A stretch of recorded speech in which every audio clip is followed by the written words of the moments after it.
Hello guys, പത്രമാറ്റിൻ്റെ ഇന്നത്തെ episode റിവ്യൂയിലേക്ക് സ്വാഗതം. ഈ റിവ്യൂ ഇഷ്ടപ്പെടുകയാണെങ്കിൽ ഒന്ന് ലൈക്ക് ചെയ്ത് സബ്സ്ക്രൈബ് ചെയ്ത് സപ്പോർട്ട് ചെയ്യണേ. ദേവയാനി ജയനോടും അജയനോടും പറയുന്നുണ്ട്, ആരൊക്കെ എന്തൊക്കെ പറഞ്ഞെന്ന് പറഞ്ഞാലും എനിക്ക് ഇനി അവനെ അങ്ങനെ സ്നേഹിക്കാൻ പറ്റില്ല.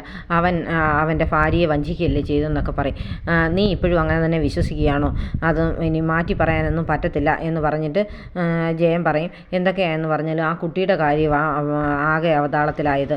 നീ ആ കുട്ടിയെ ഒരുപാട് സ്നേഹിച്ചതല്ലേ, എന്നിട്ട് ഇപ്പം അതിനെ വെറുക്കരുത് എന്നൊക്കെ പറയുന്നുണ്ട്. ഉടനെ ദേവാനി പറയും, എനിക്കൊത്തിരി ഇഷ്ടമായിരുന്നു ആ കുട്ടിയെ, പക്ഷേ ഈ കാര്യങ്ങളൊക്കെ അറിഞ്ഞു കഴിഞ്ഞാൽ പിന്നെ എനിക്കതിനെ സ്നേഹിക്കാൻ സാധിക്കുന്നില്ല, എനിക്കതിനെ ഇഷ്ടമല്ല എന്നൊക്കെ പറഞ്ഞിട്ട് നിൽക്കുമ്പോഴത്തേനും അതൊക്കെ ചന്തുമോളിങ്ങനെ സ്റ്റെപ്പിൽ നിന്ന് കേൾക്കുന്നുണ്ട്.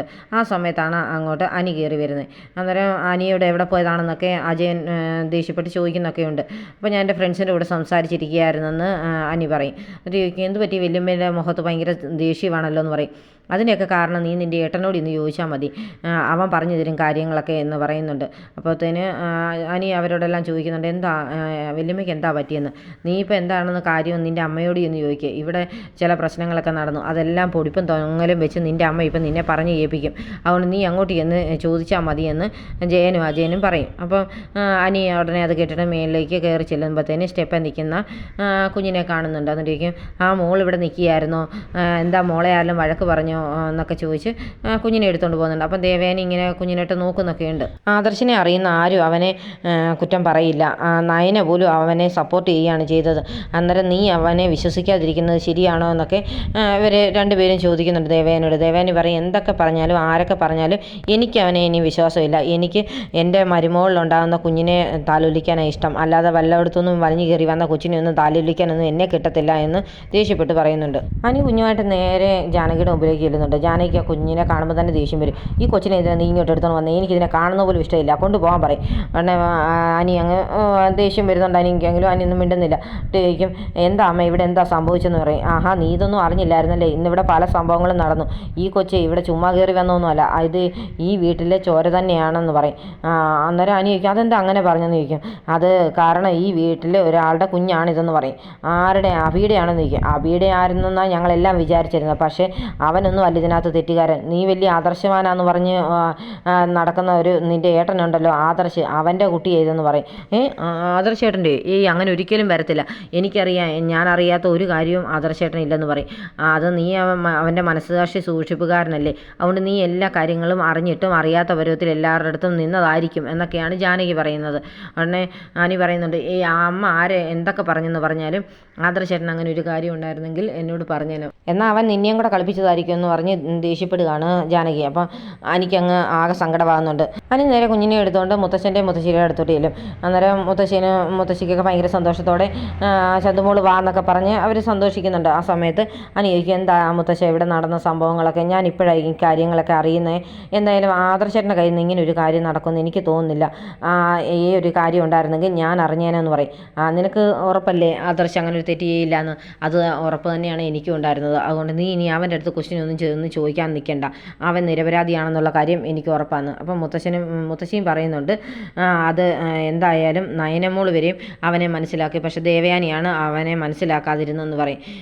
അത് ശരിയാ മുത്തശ്ശൻ പറയുന്നത്, എല്ലാവർക്കും അറിയാമല്ലോ ആദർശേട്ടൻ്റെ സ്വഭാവം, ഇതിൽ ആരോ എന്തോ കളിച്ചിട്ടുണ്ടെന്ന് പറയുന്നുണ്ട്. അത് ശരി, ഇതിനകത്ത് എന്തോ കളി നടന്നിട്ടുണ്ടെന്നുള്ള കാര്യം ഉറപ്പാണെന്ന് മുത്തശ്ശൻ പറയുന്നുണ്ട്. അബി ആ കാര്യത്തിലെല്ലാം നിങ്ങളുടെ കൂടെ നിന്നതല്ലായിരുന്നു അന്ന് അനഘയുടെ വീട്ടിൽ പോയപ്പോൾ, ആ സമയത്ത് അവനായിരിക്കാം ഇതിൻ്റെ പിറകിൽ പ്രവർത്തിച്ചെന്നാണ് എനിക്ക് തോന്നുന്നതെന്നൊക്കെ അനി പറയുന്നുണ്ട്. അത് എനിക്കും തോന്നുന്നുണ്ട്, അന്ന് അവിടുത്തെ സിറ്റുവേഷൻ അങ്ങനെ വളരെ വഷളായിരുന്നു, ഈ കുഞ്ഞിൻ്റെ അവസ്ഥ കണ്ടിട്ട് ഇതിനെ കൂടാതെ ഇങ്ങോട്ട് വരാൻ പറ്റത്തില്ലായിരുന്നു.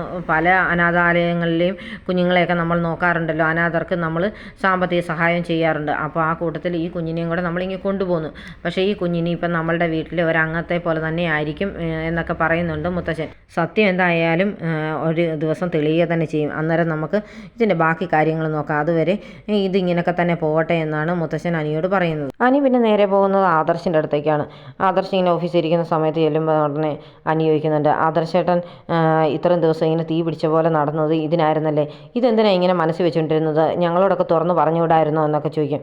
എടാ, എല്ലാവരും ഇത് അറിയുമ്പോൾ എങ്ങനെയാണ് പ്രതികരിക്കാമെന്ന് എനിക്കറിയത്തില്ലായിരുന്നു, അത് കാരണമാണ് ഞാനിങ്ങനെ ആരോടും അത് പറയാതിരുന്നത്, പിന്നെ അവസാനം ഞാനത് നയനയോട് പറഞ്ഞു കഴിഞ്ഞപ്പോൾ എനിക്ക് ആശ്വാസമായത്, നയന എൻ്റെ ഒപ്പം നിൽക്കുകയും ചെയ്തു, അമ്മ എൻ്റെ കൂടെ നിൽക്കുമെന്ന് ഞാൻ വിചാരിച്ചിരുന്നു, പക്ഷേ അമ്മ എന്നെ മനസ്സിലാക്കിയില്ല എന്ന് പറയും.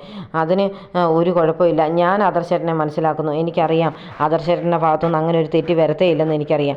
പിന്നെ അഭിയാണോ ഇതിന് പിന്നിൽ പ്രവർത്തിച്ചെന്ന് എനിക്ക് സംശയമുണ്ടെന്ന് പറയും. അപ്പോഴത്തേന് ആദർശ് പറയുന്നുണ്ട്, സത്യാവസ്ഥ അറിയാതെ നമ്മളെങ്ങനെ ഒരാളെ കുറ്റപ്പെടുത്തുന്നു എന്നൊക്കെ പറയും. എന്നാലും അവൻ അന്ന് നിങ്ങളുടെ കൂടെ ശവോടൊക്കെ സ്ഥലത്തേക്കൊക്കെ വന്നതല്ലായിരുന്നോ എന്നൊക്കെ ചോദിക്കും. അത് ശരിയാണ്, പക്ഷേ അന്ന് അവിടെ നടന്ന സീനൊക്കെ ആരെങ്കിലും ക്രിയേറ്റ് ചെയ്തതാണോ എന്ന് എനിക്ക് സംശയമുണ്ട്. എൻ്റെ ഫോട്ടോ അവിടെ എങ്ങനെ വന്നു എന്നൊന്നും എനിക്ക് മനസ്സിലായില്ല എന്നൊക്കെ പറയും.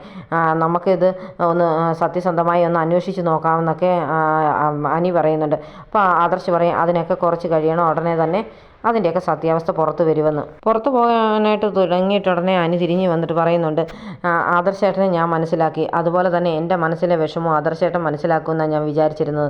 അനാമികയുടെ കുറേ ഫോട്ടോസും വീഡിയോസും ഒക്കെ കാണിച്ചു തന്നിട്ട് അവളുടെ സ്വഭാവത്തെക്കുറിച്ച് ഞാൻ പറഞ്ഞു തന്നു. പക്ഷേ അതൊന്നും ആദർശേട്ടൻ മനസ്സിലാക്കിയില്ല, എൻ്റെ ഒപ്പം നിന്നുമില്ല. അതിലെനിക്ക് ഒരുപാട് സങ്കടമുണ്ടെന്ന് പറഞ്ഞിട്ട് അനി അങ്ങ് ഇറങ്ങി പോവാണ്. പിന്നീട് അനി നയനെ ചെന്ന് കാണുന്നുണ്ട്. അപ്പം നയന പറയും, അന്ന് ആദർശേട്ടൻ നിന്നോട് ദേഷ്യപ്പെടുകയും പ്രശ്നം ഉണ്ടാക്കുകയൊക്കെ ചെയ്തതിൻ്റെ കാരണം ഇതായിരുന്നു, ഇതൊന്ന് തുറന്നു പറയാൻ പറ്റാത്തതിൻ്റെ ബുദ്ധിമുട്ട് കൊണ്ടായിരുന്നു കേട്ടോ എന്നൊക്കെ പറയും. അപ്പം അനി പറയുന്നുണ്ട്, അതിനെന്താ, ആദർശേട്ടൻ്റെ സ്വഭാവത്തിൽ ഇങ്ങനെ ഒരു പ്രശ്നം ഉണ്ടാകില്ലെന്ന് നമുക്കെല്ലാവർക്കും അറിയാം.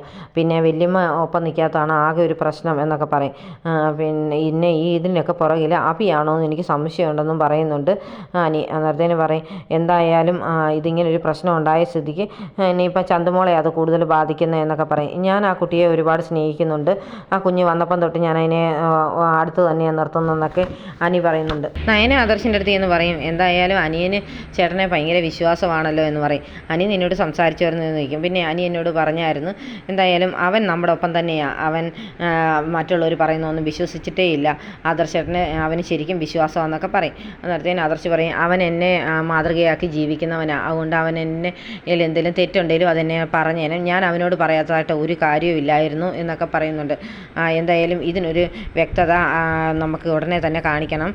കാരണം കിരൺ ഇപ്പം അതിൻ്റെ ഒരു റിസൾട്ട് കൊണ്ടുവന്ന് കഴിയുമ്പോഴത്തേന് നമുക്കതിന് വ്യക്തത കിട്ടുമല്ലോ എന്നൊക്കെ പറയും ആദർശ്. അത് കഴിയുമ്പോഴത്തേന് നയന പറയും, എന്തായാലും എനിക്കിപ്പം തന്നെ പോകണം, ചന്തുമോൾ അവിടെ ഒറ്റയ്ക്കായിരിക്കും, ആരും അവളോട് ഇപ്പോൾ സഹകരിക്കുന്നൊന്നുമില്ല, കുഞ്ഞവിടെ എന്നെ ഓർത്തിരിക്കുകയായിരിക്കും, അതുകൊണ്ട് ഞാൻ പോവുകയാണെന്ന് പറഞ്ഞ് ഇറങ്ങുകയാണ്. അന്നേരം ആദർശ് പറയും, നീ സ്നേഹിക്കുന്ന പോലെ എനിക്ക് ആ കുഞ്ഞിനെ സ്നേഹിക്കാൻ പറ്റുന്നില്ല, അതുകൊണ്ട് നീ പൊക്കോ, പുറകെ ഞാൻ വന്നോളാമെന്നും പറയും. നയന വീട്ടിലേക്ക് ചെല്ലുമ്പോഴത്തേന് ചന്തുമോൾ ഒറ്റയ്ക്ക് അവിടെ ഇരിക്കുകയാണ്, ആരും ആ കുട്ടിയുടെ അടുത്തേ ഇല്ല. അന്നേരം നയനയ്ക്ക് അങ്ങ് സങ്കടമാകുന്നുണ്ട്. ചന്തുമോളെ ആരും മോളോട് മിണ്ടിയില്ലേ എന്നൊക്കെ ചോദിക്കും. ഇല്ല എന്ന് പറയും. സാരമില്ല കേട്ടോ, നയനമ്മ വന്നല്ലോ, ഇനിയിപ്പം നയനമ്മ മോളുടെ കൂടെ ഉണ്ടെന്നൊക്കെ പറയും. എനിക്ക് എൻ്റെ അമ്മയെ കാണണമെന്ന് പറഞ്ഞാൽ കുഞ്ഞ് സങ്കടപ്പെടുകയാണ്. എന്താ അമ്മയെ കാണണമെന്ന് ചോദിക്കും. അതേ കാണണം, എന്നാൽ പോയി കണ്ടേച്ച് വരാം, ഞാൻ ഈ ഡ്രസ്സൊന്നും മാറുന്നില്ല, നമുക്ക് പോകാമെന്ന് പറയും. ആ സമയത്ത് ദേവയാനി അങ്ങോട്ട് ഇറങ്ങി വരികയാണ്. അപ്പോൾ ഇവർ സംസാരിക്കുന്നത് ദേവയാനി കേട്ടിട്ടുണ്ട്. അപ്പം ദേവയാനി ഇങ്ങനെ നയന സംശയത്തോടെ ഇങ്ങനെ നോക്കി നിൽക്കുന്നത് കാണിച്ചുകൊണ്ടാണ് ഇന്നത്തെ എപ്പിസോഡ് അവസാനിക്കുന്നത്.